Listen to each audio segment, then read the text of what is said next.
Hello friends, स्वागत है आप सभी का मेरे यूट्यूब चैनल पर। फ्रेंड्स, आज मैं एक नया टॉपिक लेकर फिर से हाजिर हूँ आपके सामने।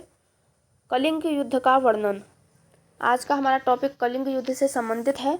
आज हम जानेंगे कि कलिंग युद्ध क्या था, किन किन के बीच में ये युद्ध हुआ था, कब हुआ था। ठीक है, देखिए, कलिंग युद्ध मौर्य वंश के शासक अशोक और कलिंग के शासक के मध्य हुआ था।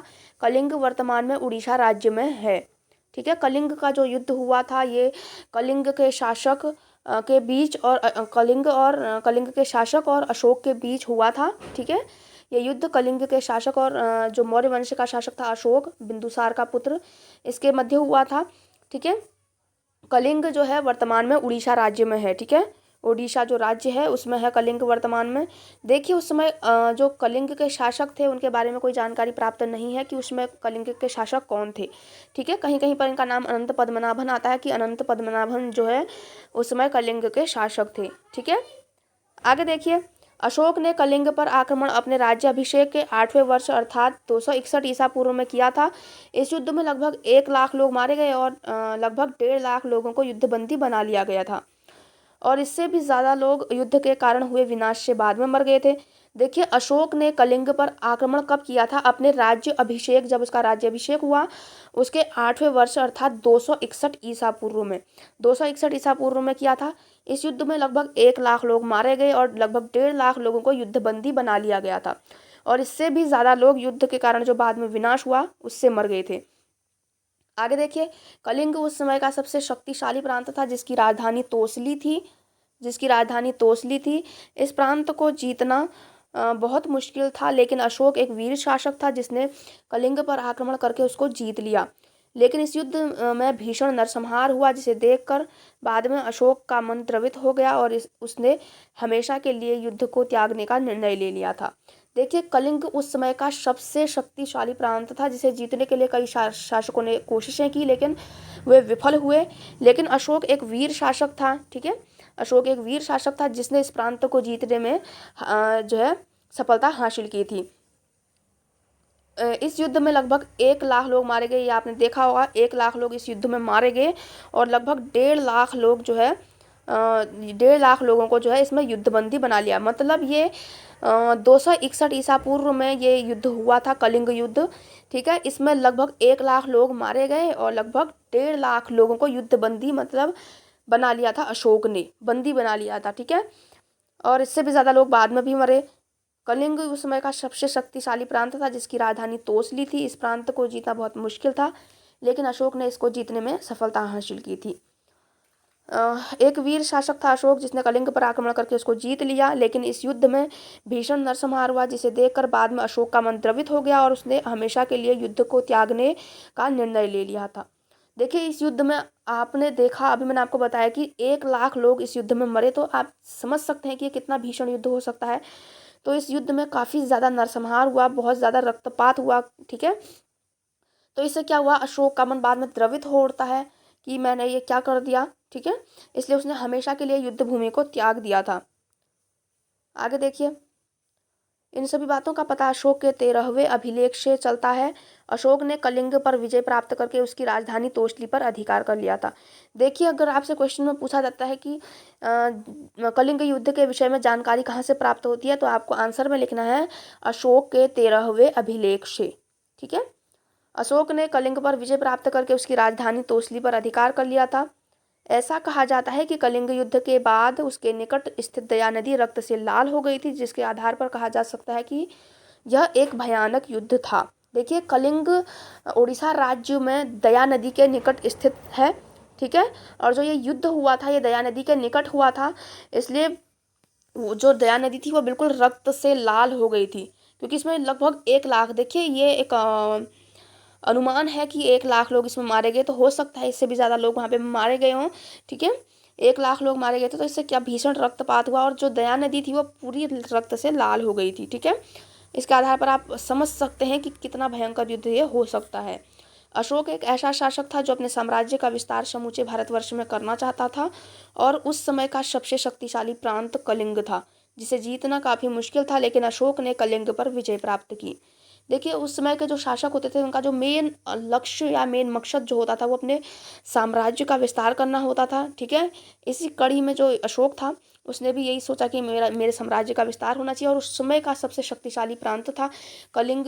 तो अशोक ने सोचा क्यों ना इसको भी जो है जीत कर अपने साम्राज्य में मिला लिया जाए, इसलिए उसने कलिंग पर आक्रमण कर दिया था और उसमें उसने विजय भी हासिल की, ठीक है। कलिंग युद्ध के परिणाम हम जानेंगे। 261 ईसा पूर्व में हुए कलिंग युद्ध के परिणाम निम्नलिखित हैं।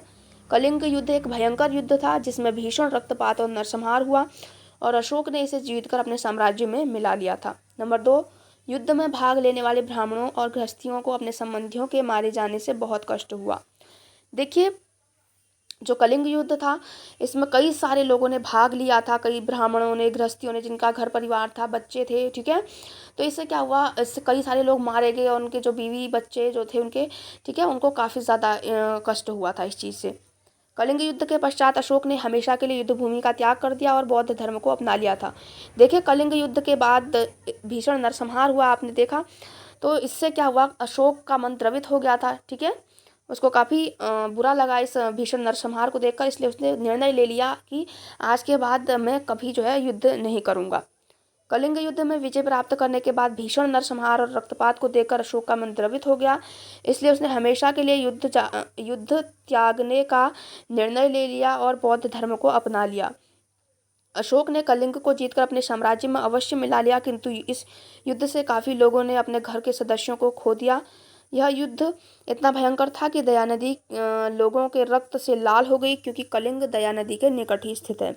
देखिए अशोक ने कलिंग पर आक्रमण किया और वहाँ पर विजय भी प्राप्त उसने हासिल की, लेकिन इससे क्या कोई फायदा नहीं हुआ, क्योंकि देखिए बाद में खुद अशोक को भी काफ़ी बुरा इससे लगा, ठीक है।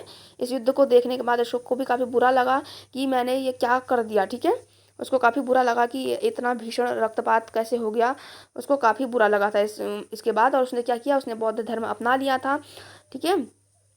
बाद में कई बार पूछा जाता है कि अशोक ने कलिंग युद्ध के बाद कलिंग युद्ध में विजय के बाद अशोक ने कौन सा धर्म अपनाया, बौद्ध धर्म, ठीक है। ये पूछा जाता है कई बार एग्जाम्स में। कलिंग को उसने जीतकर अपने साम्राज्य में अवश्य मिला लिया, किंतु इस युद्ध से काफ़ी लोगों ने अपने घर के सदस्यों को खो दिया।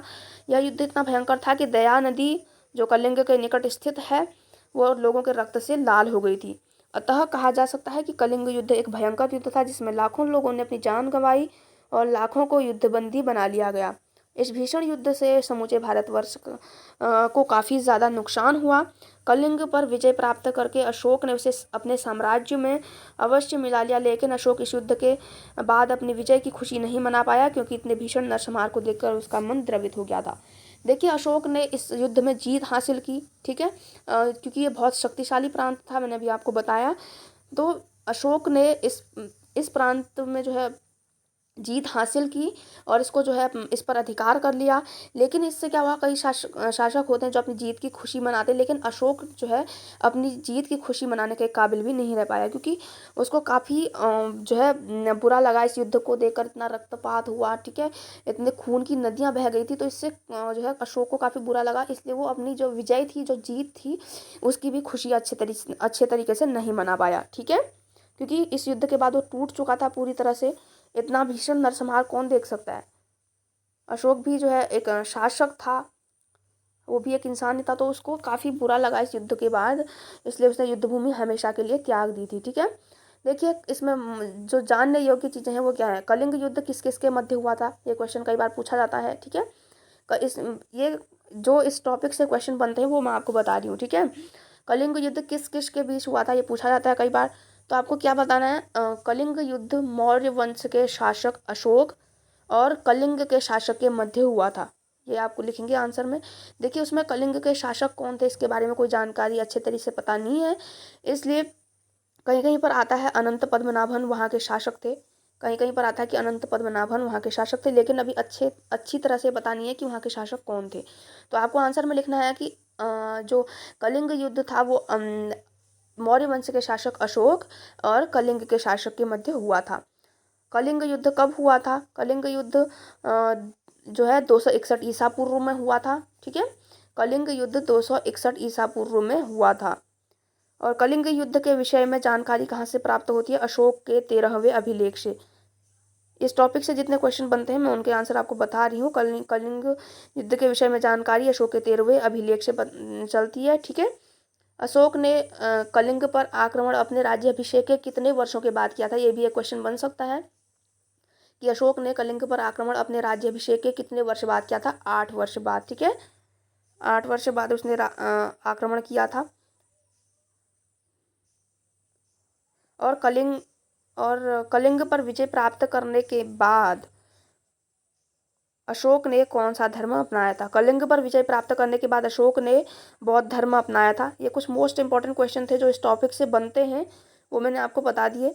देखिए, कलिंग युद्ध के बारे में आपको समझ में आ गया होगा जितना मैंने आपको अभी बताया कि कलिंग युद्ध क्या था, ठीक है, किन किन के बीच में हुआ, कब हुआ, ठीक है, और अशोक ने इसके बाद कौन सा धर्म अपना लिया। ये कुछ मोस्ट इम्पॉर्टेंट चीज़ें थी जो मैंने आपको बता दी। तो फ्रेंड्स, उम्मीद करती हूँ कि आपको ये टॉपिक समझ में आ गया होगा कलिंग युद्ध से संबंधित। आज के वीडियो में बस इतना ही, मिलते हैं अपने नए वीडियो में, तब तक के लिए बाय बाय, टेक केयर।